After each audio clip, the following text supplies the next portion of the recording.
what have they done in the rest of the king's province? Now, what is your petition? It shall be granted to you. Or what is your future request? It shall be done. Then Esther said, if it pleases the king, let it be granted that the Jews who are in Shushan do again tomorrow according to today's decree, and let Haman's 10 sons be hanged on the gallows. Now, it seems like Queen Esther was as a member of my family, like I said, piling on. They were already dead, but she's to hang them anyway from the gallows. Okay? And not only that, she said, what was done today, done again tomorrow. In other words, the work isn't finished. There's still more work to do. In other words, the Jews still have more enemies out there that needs to be eradicated. Okay? So that was her request. Let's hang Haman's 10 sons on those gallows.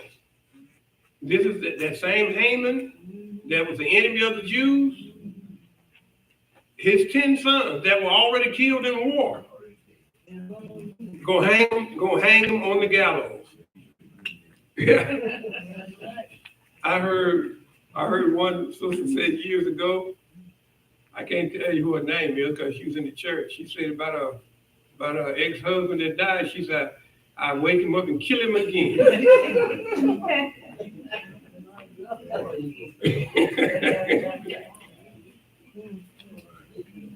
So, but it seems like, I don't know if that was a Jewish tradition, but, twice dead. So I want to make sure he's dead. All right. She wanted, those were her requests. So the king commanded this to be done. The decree issued in Shushan, and they hanged Haman's 10 sons. And the Jews who were in Shushan gathered together again on the 14th day of the month of Adar and killed 300 men at Shushan. But they did not lay hand on the plunder. Now, usually, when there's a war and someone is killed, whatever valuables they have, in this case, it would be plundered and taken away from them. Do y'all remember the story about Saul? God told him to go down and utterly destroy the Amalekites. He said, don't bring back anything. Absolutely nothing. In other words, if they had gold, if they had silver, if they had bronze, no sheep, no goat, no camels, no women, no men, nothing. He said, utterly destroy them. Okay? But Saul didn't listen. Saul bought back sheep and King Agag. So anyway, we know he got in trouble for that. So yeah, but they didn't take the spoil, they didn't take the money. Now, Brother Hayes, that'd be kind of hard. To kill your enemy, knowing that you can use the money. You can line your pocket. Say they didn't take the money. They just let it stay there. Okay? They didn't take the plunder. The remainder of the Jews in the king's province gathered together to protect their lives. They had rest from their enemies and killed 75,000 of their enemies. But they did not lay hand on the plunder. 75,000. So whatever those people own, I guess they just let it stay there and rot. Kill 75,000, that's a lot. That's a lot of killing. Okay? This was on the 13th day of the month of Adar. And on the 14th month, they rested and made a day of feasting and gladness. There are times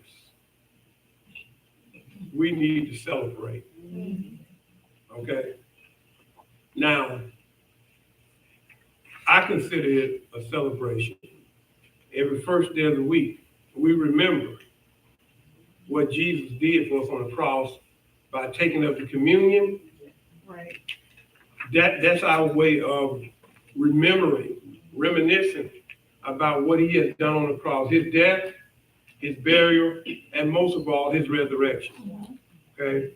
So there are times we ought to celebrate. Okay? Now, there's some religious sects and denominations don't believe in celebrating anything. Birthdays, holidays, that's fine. Okay? But I see right in the scripture, on the Old Covenant, and even in the New Covenant, on the day of Pentecost, during the Feast of Unleavened Bread, it was a time of celebration. It's a time of rejoicing, you know? And so we should do the same thing, okay? And not because somebody then died. I mean, in a way, in a negative way. You know, we celebrate the life of an individual who passed on. Okay. All right. Any questions or comments before we move on to the other part of the lesson?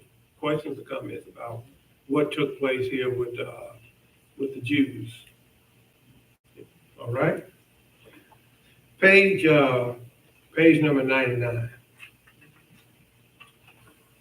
Summarizing the great victory won by the Jews, the author of Esther wrote, "Thus the Jews defeated all their enemies with the stroke of the sword, with slaughter and destruction, and did what they pleased to those who hated them."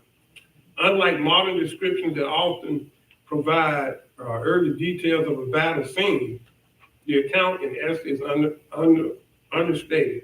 Battles are left unnamed. Heroes are not mentioned.